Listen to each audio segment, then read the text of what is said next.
नमस्कार मंडळी. लग्नानंतर होईलच प्रेम या मालिकेच्या पुढील भागात आपण आज पाहणार आहोत की काव्या आणि पार्थ सोबत बसलेले असतात. काव्या हात जोडून देवाला म्हणते, ए देवा, आज व्हॅलेंटाईन्स डे आहे, ॲटलिस्ट आज तरी नंदिनीताई आणि जीवामधलं सगळं भांडण मिटू देत ना.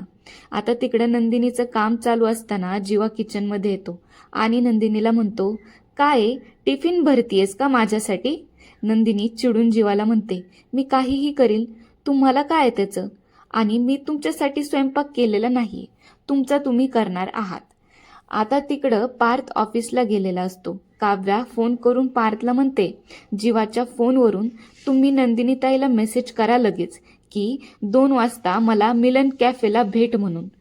पार्थ म्हणतो, म्हणजे आपण मिलन कॅफेमध्ये दोघांचं मिलन करूयात. मग तिकडं पार्थ जीवाच्या फोनवरून मेसेज पाठवत असतो. पण आता काव्याने नंदिनीचा फोनमध्ये असं काय पाहिलंय की तिला ते पाहून धक्काच बसतोय. तुम्हाला माहिती आहे का हो? माहीत असेल तर कमेंट करून सांगा ना.